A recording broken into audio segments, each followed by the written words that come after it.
Welcome everyone to section 7.3. I mentioned last week we are going to start moving fast, or at least faster. So far we've done one section in a week. This section we're going to do two sections in a week. You have an exam next week that's going to be coming up, and then we're going to usually be doing two-ish sections a week after that, okay? So be ready to go. Yeah, that's basically it. Anyway, so today is an interesting section. We're going to be talking about the unit circle. Someone in chat loves the unit circle apparently, but I do apologize because I hate the unit circle.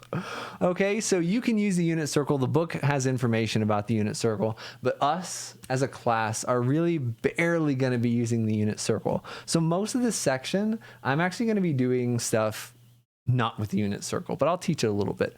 Most of the section, we're going to be using our good friends, 30, 60, 90 triangle, and our other very good friend, maybe these people are named Juan and Sarah or something. I don't know.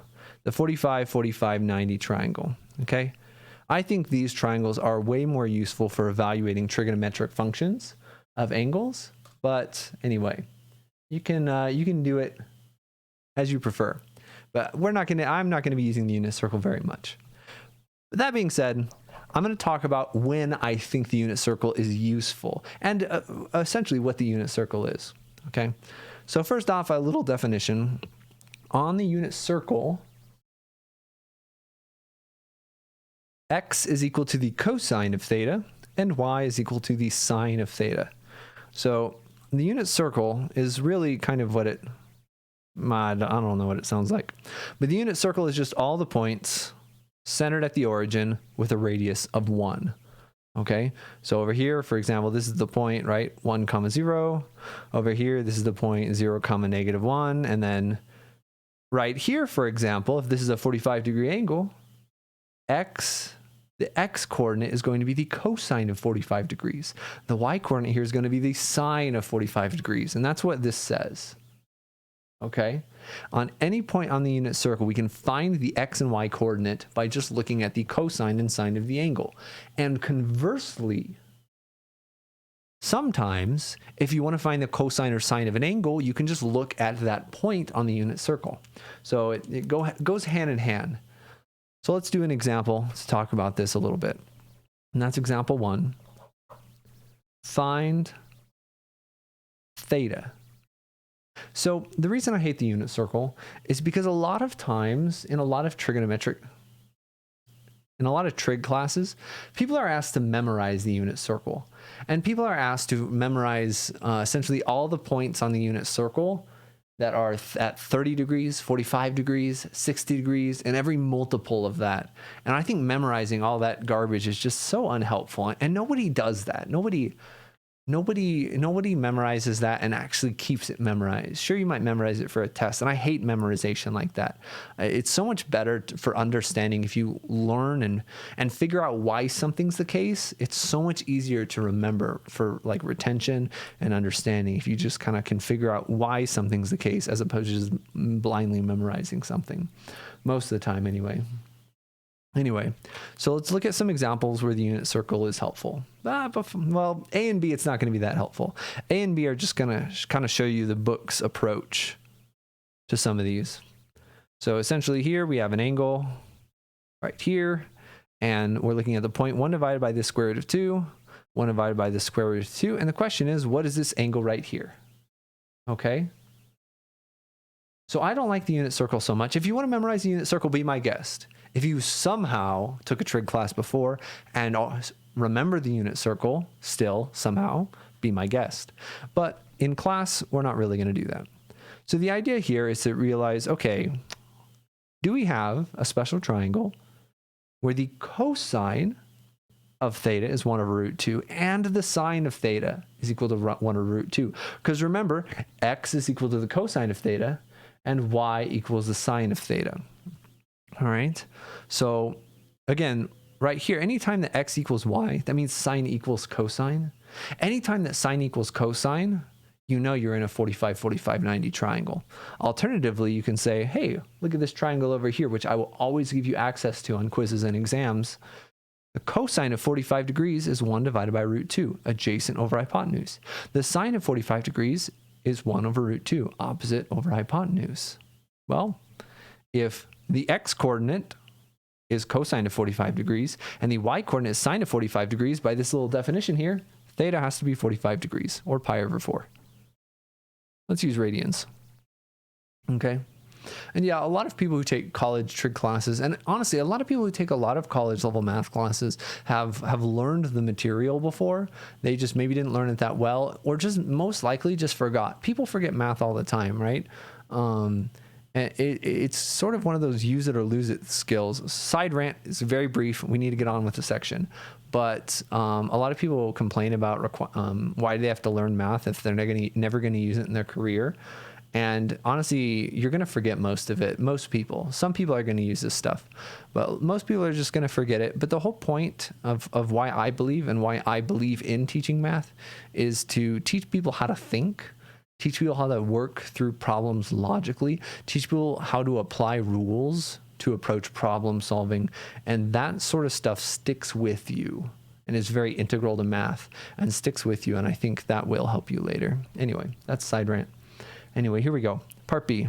Another sort of silly example before we go on to some really good ones. Because again, I don't like the unit circle. Oof.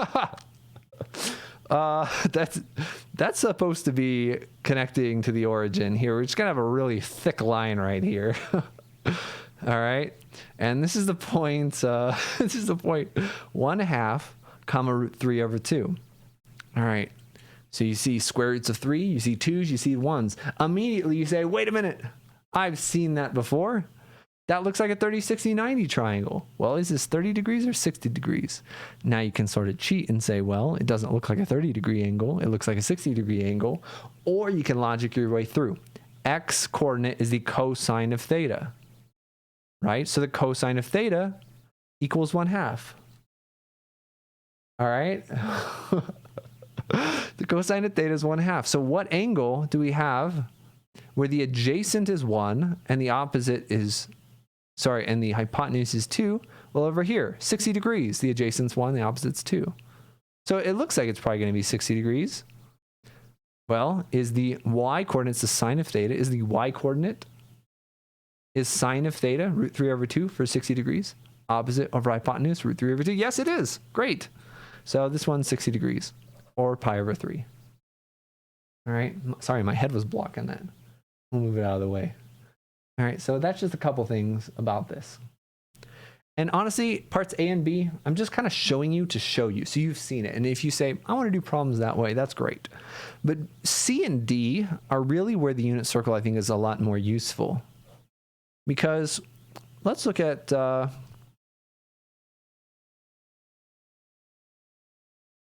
all right, never mind. This is sort of backwards. Let's look at this point. -1 comma 0. So you already know what angle this is. All right, all of you know this is 180 degrees. This is pi radians. But what it also tells us, remember, is that it goes both ways. So I know this is pi radians. This is 180 degrees. But what this also tells me is something interesting. Specifically, this tells us that the x-coordinate is the cosine of pi degrees.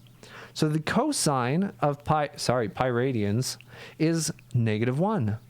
This tells us the sine of pi radians is equal to 0 because cosine is the x-coordinate, sine is the y-coordinate. Cosine of theta is equal to -1. Sine of theta equals 0. So that is interesting, and that is a useful fact.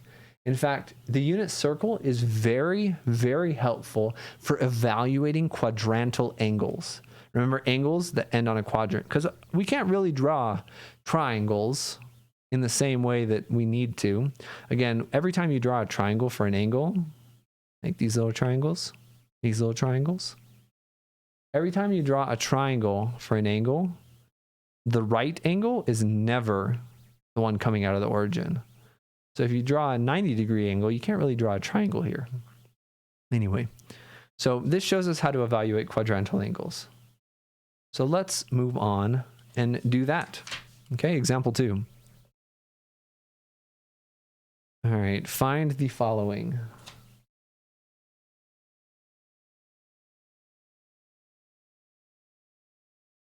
Oh, so you guys have heard of like plugs and extension cords and like USB stuff as referring to like male ends and female ends, right?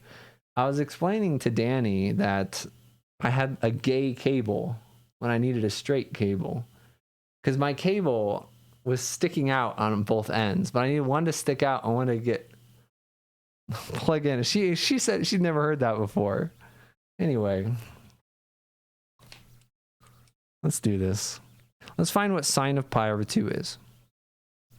All right, so again, this is a situation where you can use your calculator. You'll have your calculator on quizzes and exams, but it's very helpful to your understanding and for your ability to do future sections when we're solving equations and dealing with a lot more variables. If you can evaluate this without a calculator, if you understand what's going on without a calculator. So let's go backwards. Let's use the unit circle. One of the only times I'm going to use the unit circle, quadrantal angles. Well, let's use the unit circle to find out. On the unit circle, pi over 2 is 90 degrees. 90 degrees looks like that. So we're right here on the unit circle. Again, unit circle is a circle of radius 1. The x-coordinate's 0, the y-coordinate's 1. This immediately tells us what sine of pi over 2 is because sine of an angle is the y-coordinate on the unit circle. Cosine is the x-coordinate. So we know the y-coordinate's 1, so sine of pi over 2 has to just be 1. And immediately, we know what cosine of pi over 2 is. Cosine of pi over 2 is the x-coordinate. It's 0. So that's part B. What's cosine of pi over 2? We don't need to draw a picture. We already got it. It's the x-coordinate. 0. Cosine's the x-coordinate. Sine's the y-coordinate. All right.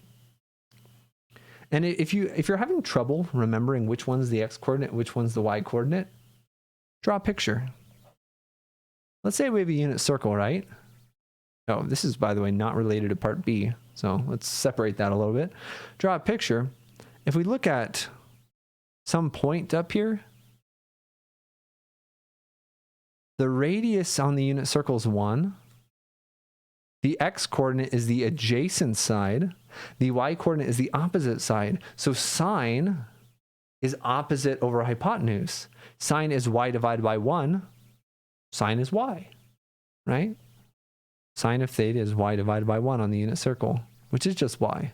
Likewise, cosine is x. So that's another way of seeing where sine and cosine come from. Just draw a triangle on the unit circle. Okay?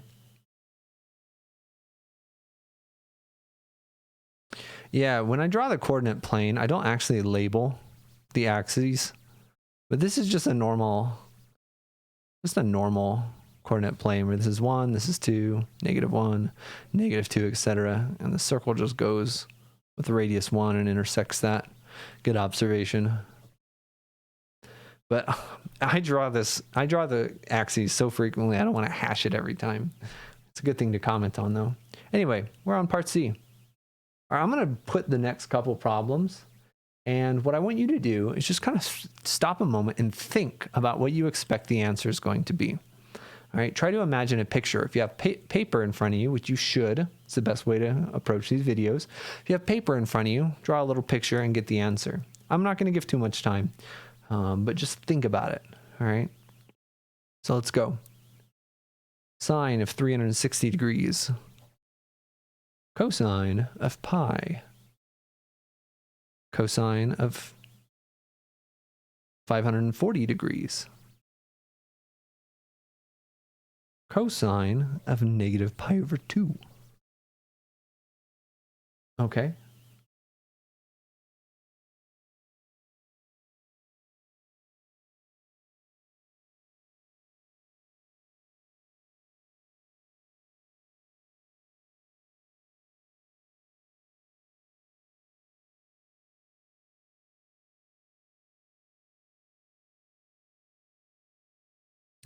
(360 degrees is going all the way around the circle. It ends there. Pi radians is going halfway around the circle. We're right there.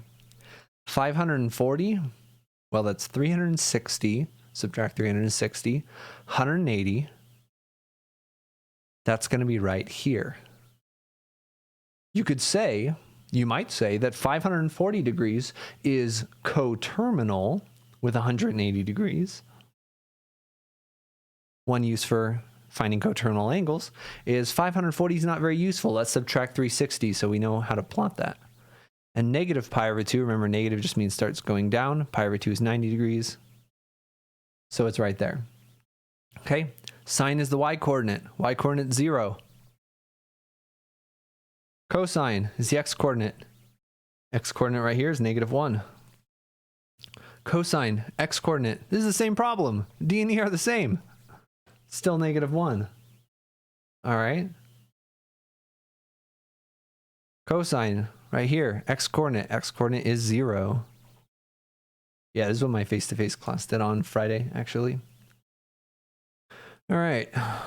And in fact, right, every quadrantal angle will have sines and cosines that are either 0, 1, or -1. And if you even think about the other 4 functions, because again, so far we're only talking about sines and cosines in this section.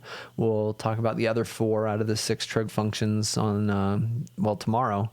In fact, there are only a couple options for all 6 trig function values. You can get 0, 1, -1, or undefined, right? If sine is 0, then cosecant is going to be the reciprocal. Well, it's a reciprocal of 0, 1 divided by 0. Well, that's not defined, okay? So yeah, if it's a quadrantal angle and you don't know what you're doing, guess, you got a 1/3 chance. So real quick, we're gonna slightly introduce a theorem here, or not a theorem, but an identity, and it's called the Pythagorean identity.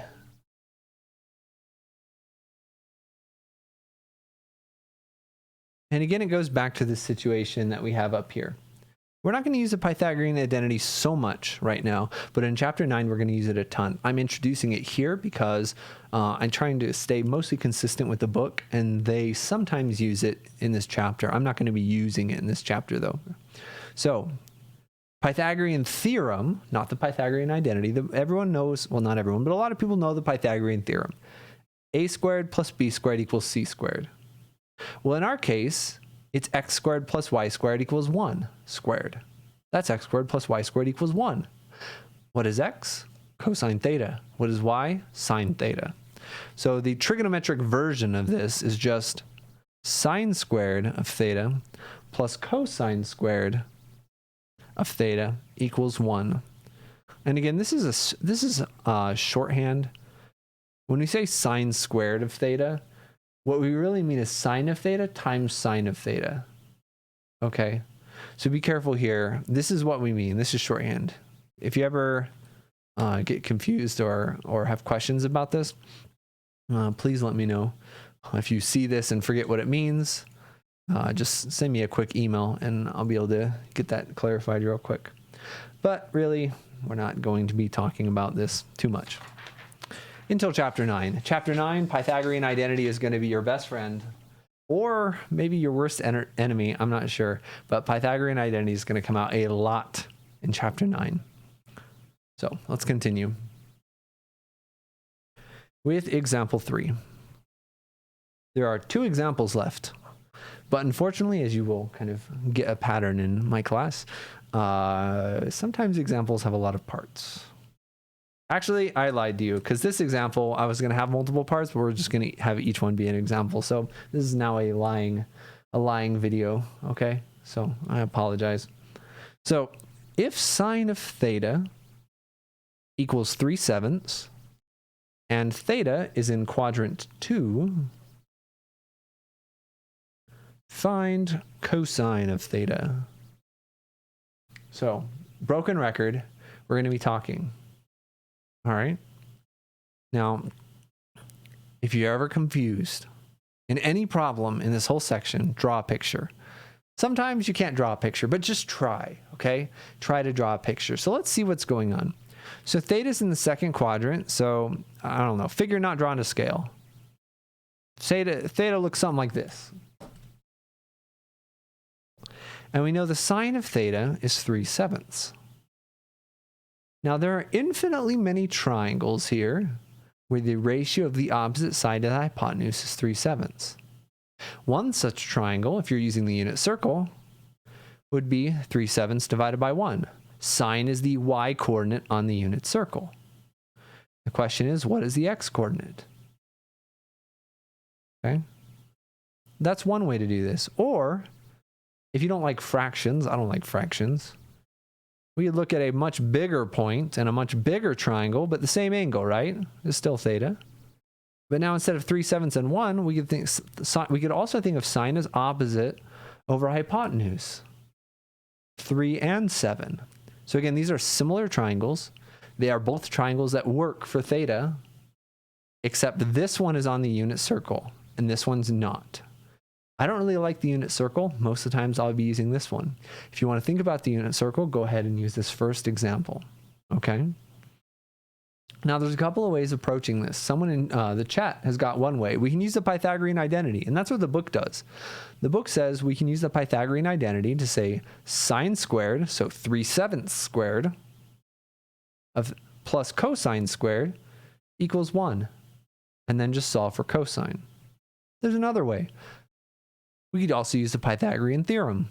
Again, Pythagorean identity, Pythagorean theorem, very, very similar. We could also use reference angles if we used inverse trig functions.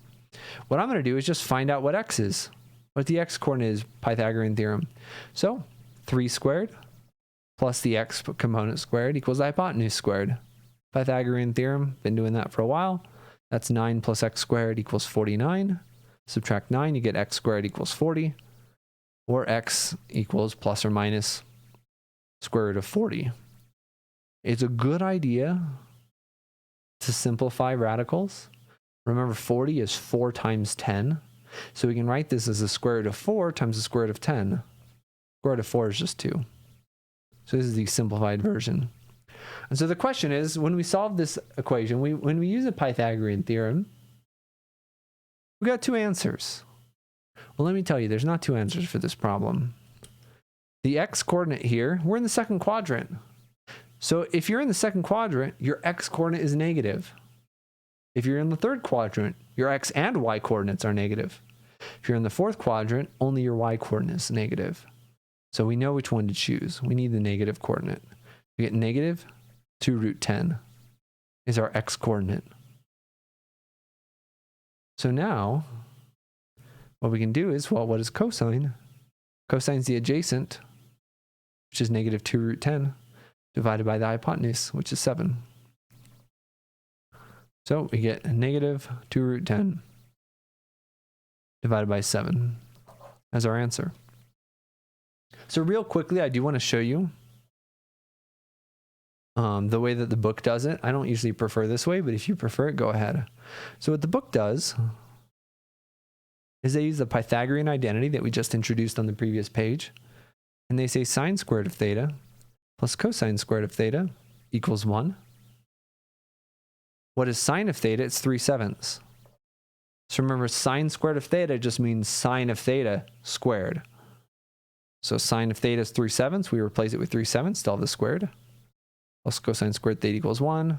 We square this, it's 9/49. And again, I don't prefer this way because I just hate fractions. And then we subtract the 9/49 over. 1 minus 9/49. We can rewrite 1 as 49 divided by 49. So you get 49 over 49 minus 9 over 49. Cosine squared of theta is equal to 40 divided by 49. Take the square root of both sides using the square root property. We get plus or minus the square root of 40, which is 2 root 10, as we did before, divided by the square root of 49, which is 7. And then again, we say, well, we're on the unit circle. The x-coordinate here has to be negative. We're in the second quadrant. So we look at the negative part like that. So 2 different ways to get to the answer. I prefer this way. The book prefers this way. You can do whatever you want. I don't prescribe what method you should use to get to the correct answer, as long as it is a solid and correct mathematical method. So choose your own adventure. Let's do another one, and then we'll move on to the last example of the, there's a back page. Let's do another one. And then we have two more examples. One of them's really a baby example. One of them's mostly review. All right, I promise I'm not intentionally baiting you guys. So, example 5.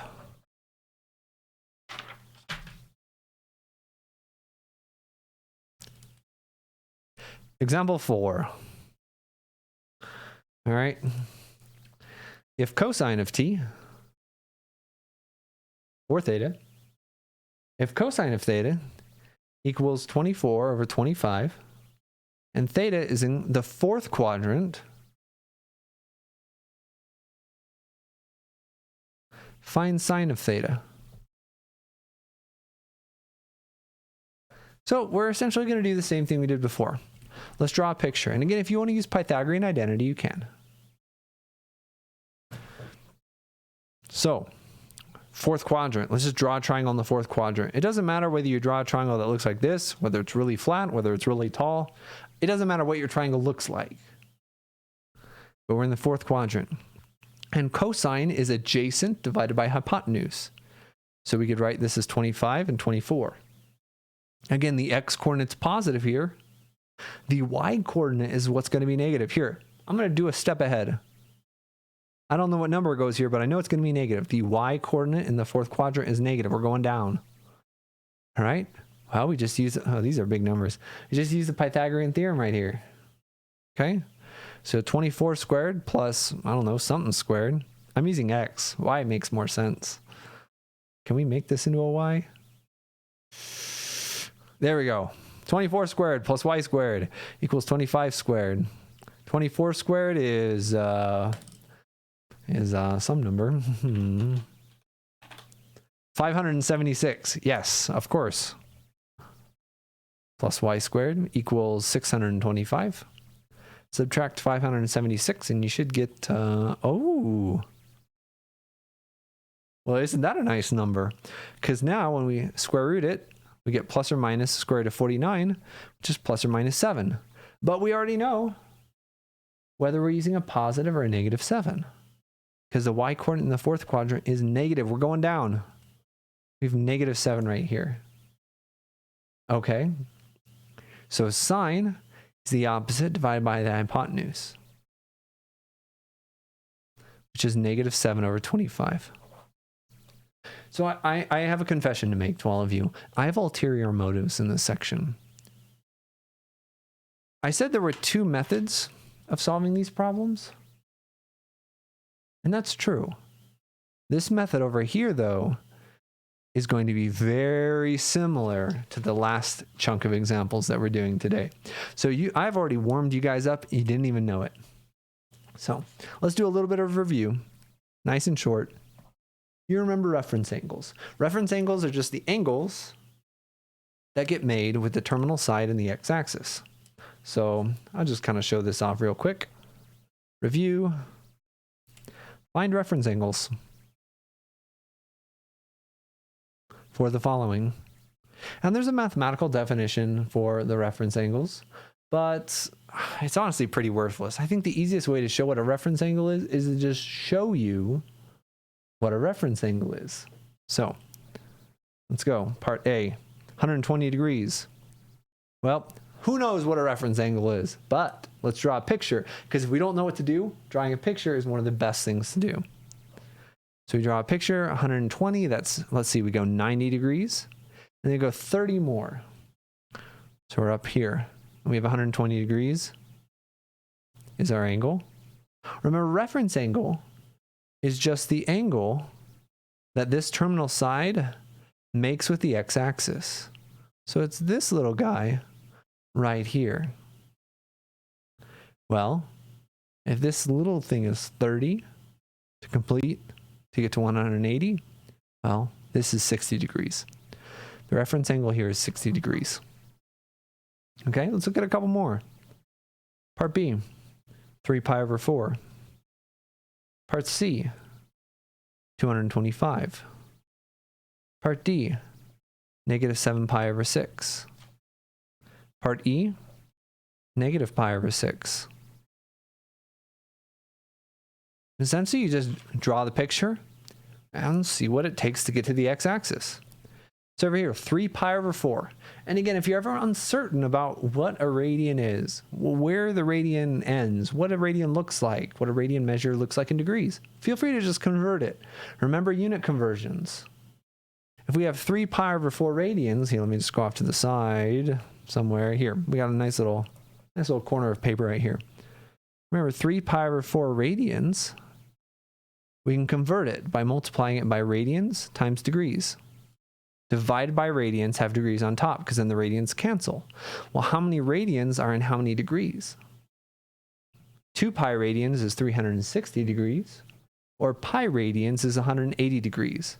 Then the radians cancel, and we're going to get some pi's that cancel, and you could calculate all this out, and you're going to get 135 degrees. Okay, unit conversions, very important for chapter 7. So anyway, 135 degrees, or 3 pi over 4, looks like this. So the question is, what is this remaining angle to get to the x-axis? Well, if 180 degrees is pi radians, but we're not going pi, we're only going 3/4 pi. Well, then there's 1/4 pi left. Our reference angle here is pi over 4. Now we can go through the next ones very similarly, but somewhat quickly.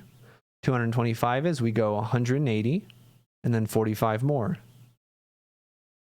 So the whole angle is 225 degrees.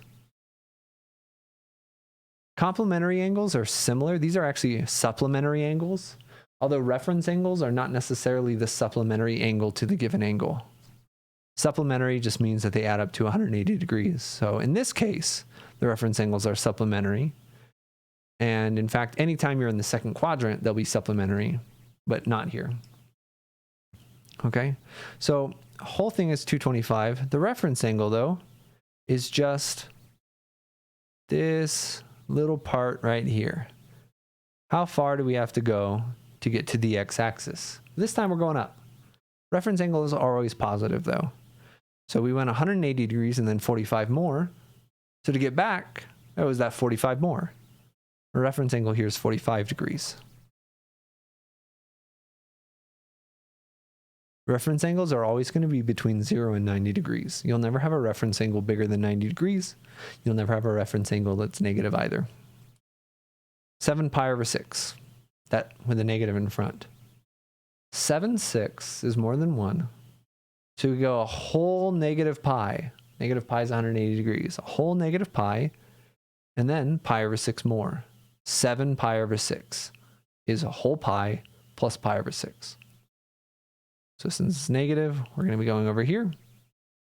And this little angle right here is our reference angle. It's pi over 6. All right, and finally is kind of a fun one. Negative pi over 6, that's negative 30 degrees. Reference angle is just the angle it takes to get back to the x-axis. It's just 30 degrees, or pi over 6. So reference angles are going to be extremely important as we finish this section off. We got one more example with a couple parts, and that's where we take the sine and cosine of any angle that we want. Any angle. And the answer is we only have to look at reference angles and then worry about positives and negatives. Okay? So let's get to it. I'm using a lot of paper today. We're going faster. Oh. There we go. Behave, paper. So final example of the day. We've got example 5. It's a good example. Certainly the most useful example out of the ones today. Evaluate exactly. And again, this is in those class of examples that you can use your calculator for. And I have no problem with using your calculator for. But on the homework, please do this without a calculator. It will help you so much in the long run. And by the long run, I mean for this class. And if you're taking calculus, it'll help you there. If you're taking linear algebra, differential equations, any future math class, being able to do this will help you. So here we go. Part A, the cosine of 150 degrees. So if you learn nothing else from this class, learn this. Draw a picture. In fact, every picture in this class is either going to be of a triangle or a circle. Okay? Sometimes both. So here we're going to draw. What does 150 degrees look like? Well, it's going 90 degrees and then 60 more. Another way of thinking of 150 degrees is that we're going 180, but then 30 less. 180, but then we go back 30 degrees. So this is what our triangle looks like. Our reference angle is 30 degrees. Oh, wait a minute. Well, if this is a right angle, this is 30 degrees. This has to be 60 degrees. Goodness gracious. We have a 30, 60, 90 triangle. Somebody told me that on every quiz, you're going to have the special triangles, 30, 60, 90 triangles given to you. Oh, yes, it was me that told you that. And remember, the short side is 1, the long side is 2. Sorry, the hypotenuse is 2, and the long side is square root of 3. And there are infinitely many of these, right? I could draw a triangle and say this is 5, and this is 5 root 3, and this is 10. This triangle can be scaled up as big or as small as you want. So we can choose any values for this. We're only looking at ratios, which is why it doesn't matter how big or how small I draw this triangle. All that matters is the angle. So I'm just going to use this one over here. And this triangle says that this is 1, and this is 2, this is square root of 3. So we're not looking at the unit circle here. We're looking at a tunit. Ooh, I like that, a tunit circle. With 2, radius 2 instead of radius 1. You can look at any radius you want. You just scale everything up by the same amount. Okay? So we start with reference angle. We did that. We filled in the blanks. We did that. The last thing I said we had to worry about is what values are positive here and what values are negative. We're in the second quadrant. So the y value is positive. We're going up. But the x value is negative. We're going to the left. This looks to the right for you guys. We're going to the left. All right, so this is going to be a negative right here. So the cosine then is the adjacent, which is negative root 3, divided by the hypotenuse, which is 2. And if you type that into your calculator, it should give it to you. Depending on what mode your calculator is, it may give you the decimal approximation of this, but you can still check your answer with the calculator. Because if you type in cosine of 150 degrees, you'll get a number. If you type in negative square root of 3 divided by 2, you should get that same number. Okay? And the hypotenuse is always going to be positive for us, yes. The x-coordinate is an x-coordinate. The y-coordinate is a y-coordinate. But the hypotenuse is just a length. It's a radius. So it's always going to be a positive number. Good observation. So cotangent is the reciprocal function of tangent. So flipping it upside down. Whereas inverse tangent undoes it. Okay? Inverse tangent undoes it. We'll be getting into inverse trig functions in the next chapter, in chapter 8. I think 8.3 specifically. It should be in the table of contents if you use the book command on the channel. Anyway, let's do a couple more. Part B. Sine of 150 degrees. So I've got good news for everyone. We're basically already done. We don't have to draw a picture here. We already drew the picture. It's the same angle. Same triangle is going to work, except for now, we're still in the second quadrant, sine of 30 degrees. The opposite over the hypotenuse, it's just 1/2. Easy. So quick. And in fact, once you find one trig function value, finding the other 5 is super easy. So 7.4, which we're starting tomorrow, is actually going to go pretty well because we already know how to do the hard stuff. There's going to be a couple new things that we introduce tomorrow, but really we're already learning most of the difficult stuff right now. So let's do some more. Also, if you're one of those people that really like step-by-step instructions on how to do this, here they are. Draw a picture. Find the reference angle.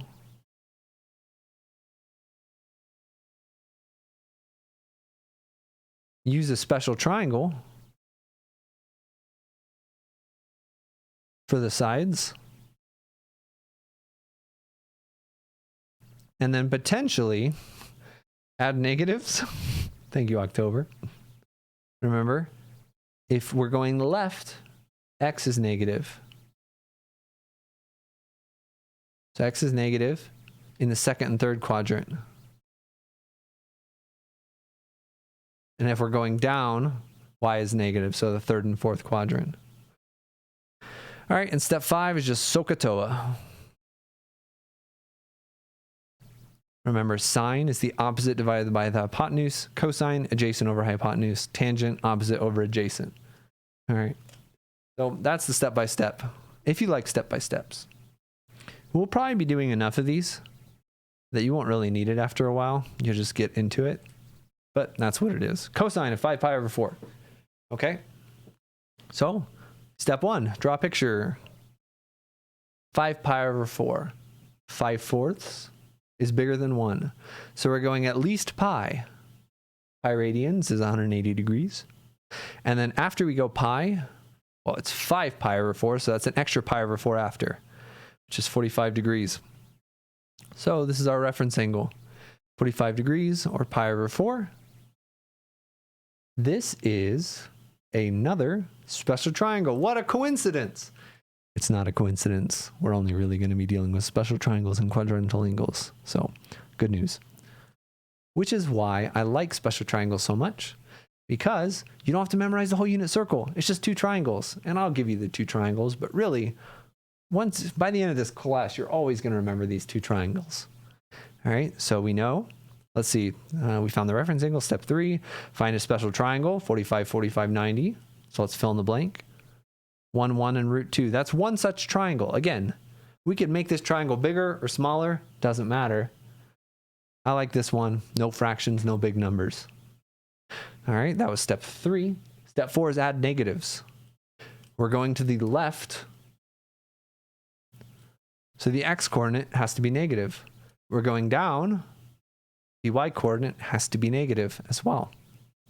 So the cosine is the adjacent divided by the hypotenuse. So that is -1 divided by the square root of 2. I mentioned this earlier, but you do not have to rationalize the denominator here. If you want to keep an irrational number in the denominator, that's fine by me. Really, the only times we're going to be rationalizing the denominator in this class are when we're combining some fractions later on with trigonometric identities and some other interesting stuff that you guys are going to do. All right, so, but not now. You can leave it like this, or you could write it as -√2 divided by 2. Okay, so the -1 and the √2 came from our other special triangle. I didn't write the second special triangle, but again, you will always have access to these.